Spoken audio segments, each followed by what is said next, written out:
Ikaze kandi umugoroba mwiza munyemerere twihute tuganire ku nkuru zikomeje kuvugwa cyane kuri uyu mugoroba turibanda ku makuru avugwa mu gice cy'uburasirazuba bwa Repubulika Iharanira Demokarasi ya Kongo ndetse no mu gihugu cy'u Burundi. Ubu tuvugana i Burundi, Minisitiri w'ingabo wa Repubulika Iharanira Demokarasi ya Kongo ategerejwe ni mu ruzinduko rw'akazi rugomba gusiga kandi igihugu cy'u Burundi cyohereje izindi ngabo mu burasirazuba bwa Repubulika Iharanira Demokarasi ya Kongo.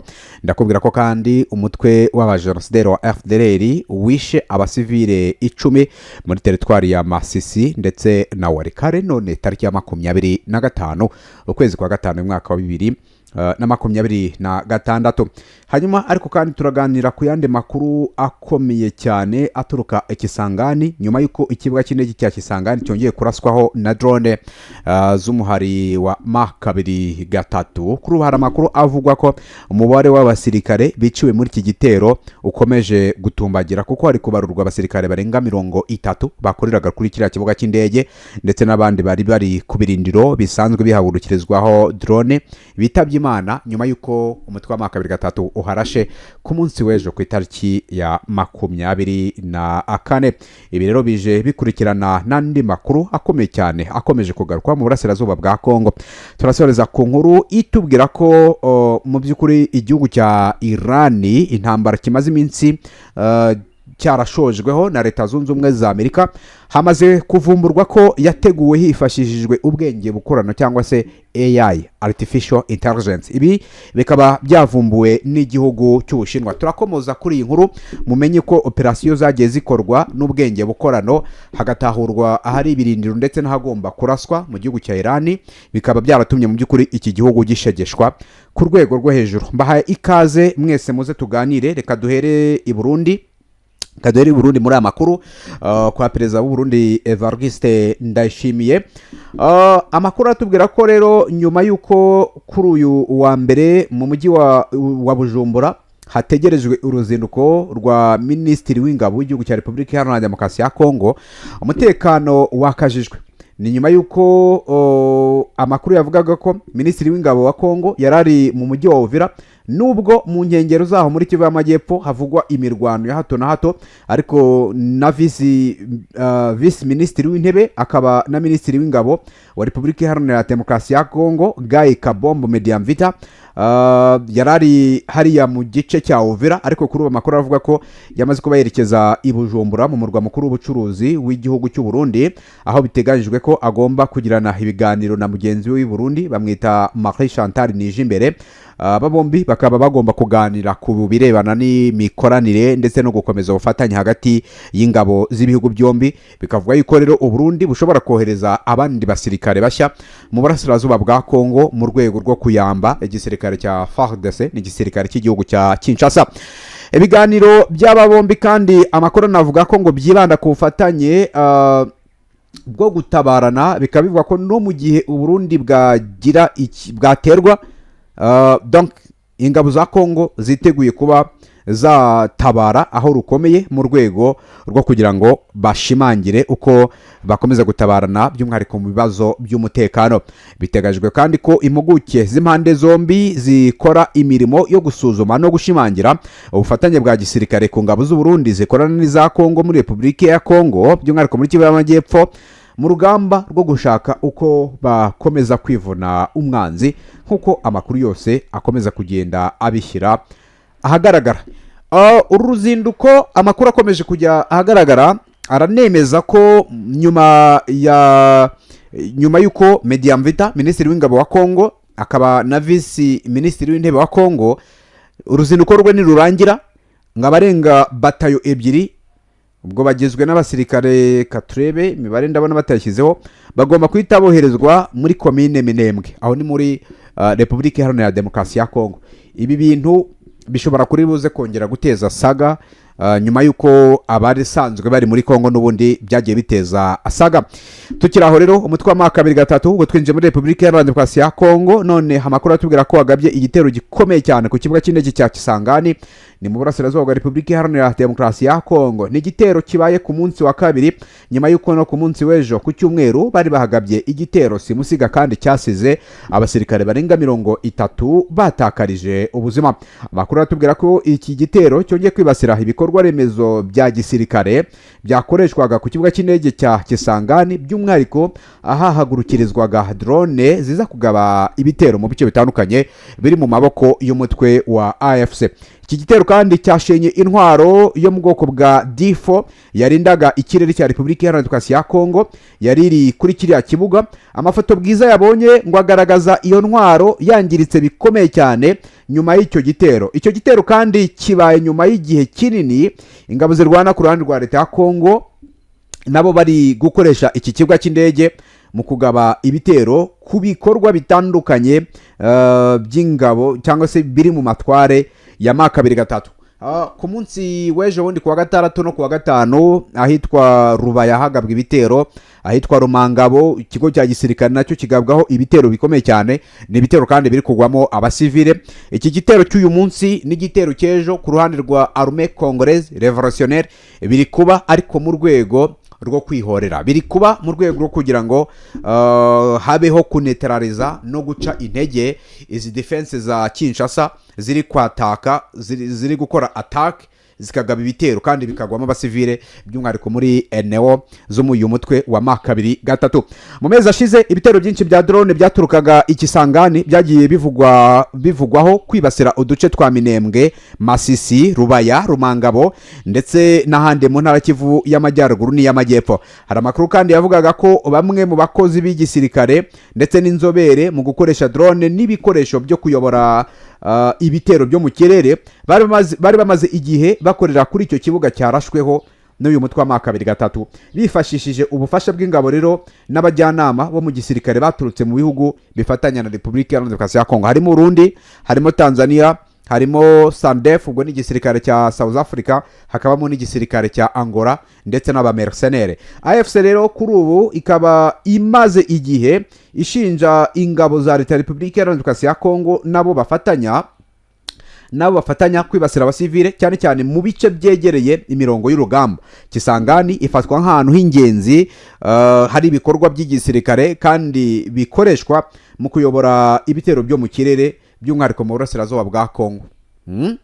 Ibikorwa bya drone muri aka gace rero byari bimaze gufata indi ntera kuva intambara hagati na AFC n'ingabo zose zifatanya na leta ya Kongo batangira kugirana ibiganiro bigamije gushyiraho CCRF, ariko bo bakaza ibitero. Kugeza ubu rero bikaba bivuga ko umutwe wa M23 usa nkaho ucecekesheje izi ngabo zo ku ruhande rwa leta ya Repubulika Iharanira Demokarasi ya Kongo. Ngaye nguko rero kuri iki kibuga cy'indege harabarurwa abasirikare barenga 30 bamaze kugwa muri ibi bitero bari kugabwaho n'umutwe wa M23. Indi nkuru rero iteje ubwoba bukomeye cyane, umutwe wa AFC M23 watangaje ko nibura abantu 10 nibo biciwe mu bitero byagabwe n'abarwanyi ba FDLR na Wazalendo mu bice byo muri teritwari ya Masisi na Walikare mu ntara Kivu y'Amajyaruguru muri Repubulika Iharanira Demokarasi ya Kongo. AFC M23 mu itangazo maze gusohora risohowe n'umuvugizi wayo Lawrence Kanyuka avuze ko ibyo bitero byabaye mu ijoro ubwo ni ku munsi w'ejo tariki ya 24 rishyira tariki ya 25 uyu munsi. Ati kuva ku itariki ya 24 Gicurasi 2026 ahagana ku isaha y'isa 4 z'ijoro ukagera mu rukerera rwa none tariki ya 25 itsinda rinini rigizwe n'abarwanyi ba FDLR ribifashijwemo n'imitwe ya Wazalendo bagabye igitero gikomeye cyane kandi cyateguwe ku midugudu ya Maremo ndetse na Kalembe, ni midugudu iri hagati muri Masisi na Walikari. Lawrence Kanyuka yavuze ko muri Maremo abaturage 7 bishwe, abandi 3 barakomereka kandi bikomeye cyane. Muri Kalembe yavuze ko kandi abantu 3 bishwe, 9 barakomereka ndetse hakanashimutwa umukuru w'umudugudu. Aho ni muri teritwari ya Masisi. Iyo ni FDLR ndimo mvuga. Mu magambo ya Lawrence Kanyuka ati muri Kalembe abo barwanyi bishe abandi basivile 6 ndetse bakomeretsa abandi basivile 9, banashimuta umukuru w'umudugudu, kugeza ubu ntiharamenyekana aho aherereye, bivuze ngo aho bamujyanye ntago hari hakamenyekana. Hanyuma rero nk'uko byatangajwe na Lawrence Kanyuka, mbere yo kuva muri kariya gace abo barwanyi bakaba banasahuye abaturage bo mu mudugudu wa Bweru, banatwara inka 11 ndetse n'ingurube nyinshi. AFC rero ikaba yashinje ubutegetsi bwa Kinshasa gukomeza gufasha no gukorana na FDLR, ibintu yavuze ko biri mu bikomeje guteza umutekano muke no gukorerwamo urugomo ku baturage bo mu burasirazuba bwa Repubulika Iharanira Demokarasi ya Kongo. Urumva ko ni ibintu bikomeye cyane, ni ibintu bikomeye cyane. Ikindi navuga ngo ni inkuru nziza ku ntare za Sarambwe. Donc ubu bwirinzi bw'ikirere buzwi nka ngo ni D4, iyi ni intwaro yarindaga ikirere bayishenye, bivuze ngo ubu ikirere cya Repubulika Iharanira Demokarasi ya Kongo by'umwihariko nka za Kisangani cyambaye ubusa rwose. Ubu ni ubwirinzi bw'ikirere bakoreshaga bwa D4. Ndaza ko ubushakashatsi ndeba abantu bakoze ubu bwirinzi bw'ikirere maka 2-3 yabashije gusenya. Urumva ko nabwo ni hafi ya ntabwo babushenye rwose, barabuhirika hariya Ikisangani. Bivuze ngo uyu munsi uko bashaka kurasayo n'ubundi barasayo. Ingendo z'indege zerekeza muri bira bice ubu tuvugana zahagaze, ntago ziri nyabagendwa. Urumva ko ni ibintu bikomeye cyane biri kubera muri kiriya gice. Ubwo za FDLR nazo urumva ko zikomeje gukora ibintu byinshi bitari byiza. Tukiri muri Repubulika Iharanira Demokarasi ya Kongo, ngira ngo murabibona ibintu ntabwo byoroshye. Ikintu bita Ebola gikomeje kubica. Ubu tuvugana abarwayi abantu bapfuye 222 bamaze kubarurwa ko bishwe n'iki cyorezo cya Ebola mu burasirazuba bwa Repubulika Iharanira Demokarasi ya Kongo. Abarenga 1000 bakomeje kwandura, benshi mu bapfuye 62% ngo nabo mu ntara ya Turi. Hanyuma ndi kubona ko hano mu burasirazuba bwa Repubulika Iharanira Demokarasi ya Kongo bihariye 12%. Kinshasa nabo haraba iyi Ebola imaze gufata indi ntera. Repubulika Iharanira Demokarasi ya Kongo ije ku mwanya wa mbere mu bihugu biri kuzahazwa n'icyorezo cya Ebola kurenza ibindi muri Afurika. Iki gihugu bikavuga ko ubwiyongere bw'ubu bwandu ngo bukomeje kwaguka ku rwego rw'uko hari amakuru avuga ko hatagize igikorwa mu maguru mashya dushobora kubona uruhande rwa Repubulika Iharanira Demokarasi ya Kongo rutakaza umubare munini w'abaturage, kubera ko ngo nta n'ingamba nshya ziri gufatwa muri iki gihugu zigamije kurinda abaturage gukwirakwira kw'iki cyorezo cya Ebola gikomeje kwica abatari bake mu banyagihugu ba Repubulika Iharanira Demokarasi ya Kongo. Abarenga 222 nibo bamaze gupfa. Urumva ko ni ibintu bitoroshye habe na gatoya hano muri iki gihugu cya Repubulika Iharanira Demokarasi ya Kongo. Reka nsoreze ku nkuru zirebana n'igihugu cy'u Rwanda, twerekeze mu karere ka Ruhango. Mu karere ka Ruhango amakuru aratubwira ko hari umujura wagerageje gutema abaturage, araswa ahita apfa. Iyi nkuru reka nyisome, nabonye abantu benshi yabateje urujijo. Polisi y'u Rwanda niyo yatangaje ko yarashe umuntu wakekagaho ubujura, bamukekagaho ubujura, hanyuma ahita apfa ubwo yageragezaga gutema abaturage, ubwo nabo bageragezaga kumufata. Byabaye rero none tariki ya 25 Gicurasi 2026, bibera mu mudugudu wa Kaburajwire uherereye mu kagari ka Kabero, ni mu murenge wa Ntondwe mu karere ka Ruhango. Umuvugizi wa polisi mu ntara y'Amajyepfo CIP Hassan Kamanzi yabwiye igitangazamakuru igiye ko abajura babiri bitwaje intwaro gakondo bibye ihene 2 z'umuturage. Abaturage kandi batabaye babirutseho banatabaza umuyobozi w'umudugudu. Ahageze abajura bahungira mu nzu. Nyuma yuko polisi itabajwe ihageze, abajura basohotse mu nzu bashaka gutema abaturage. CIP Kamanzi ati umupolisi yarashe umwe muri bo ahita ahasiga ubuzima, hanyuma undi arafatwa nyuma yo kubona ko mugenzi we arashwe.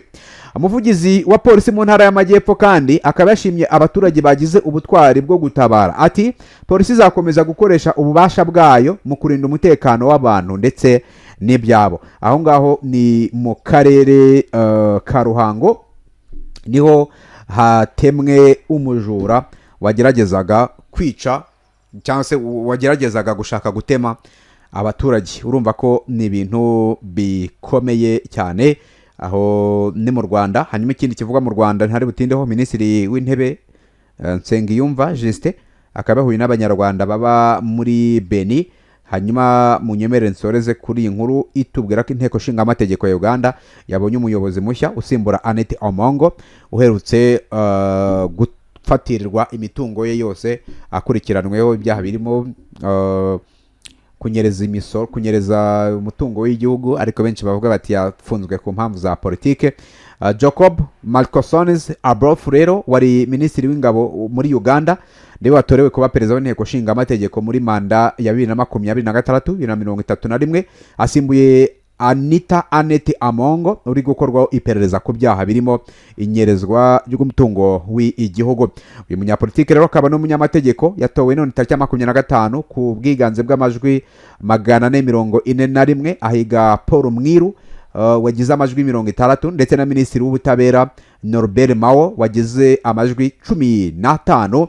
Nyuma y'umwanya rero muto atowe yarahiriye imbere y'abayobozi bakuru barimo perezida wa Uganda Yoweri Kaguta Museveni, ndetse anashyikirizwa ibikoresho birimo ibirango by'igihugu, igitabo cy'itegeko nshinga ndetse n'imyambaro yihariye ya perezida w'inteko nshinga amategeko. Abof rero akaba yatangiye guhabwa amahirwe yo kuyobora inteko ya Uganda ubwo yatangiye guhabwa amahirwe yo kuyobora inteko nshinga amategeko ya Uganda ubwo Annette Omongo yatumirwaga mu nama yabereye mu biro by'umukuru w'igihugu ku itariki ya 15 ategekwa kutongera guhatana muri uwo mwanya. Hanyuma rero kugeza ubu tuvugana uyu mugore w'umuherwekazi wo mu Uganda arimo arakurikiranwa rwose, arimo arakorwaho iperereza. Ubwo turagumya dutegereze turebe mu yandi makuru ikiri buze kuba kijya mbere. Aho ni mu gihugu cya Uganda yose, ngira ngo ngirageje kuyanyuramo nirukanka cyane muri uyu mugoroba. Reka mbashimire kandi nkomeze mbabwire nti mubane natwe dukomeze tubagezeho ibiganiro. Mwihangane twari tumaze igihe tutabagezaho amakuru uko bikwiye, byose byaturukaga ku kuba hari ibibazo bya tekiniki byari bihari. Ndakeka rero bisa nkaho byagiye ku murongo. Ubwo rero turakomeza tubane mu makuru ndetse n'ibiganiro dukomeza kubategurira kuri shene yacu kandi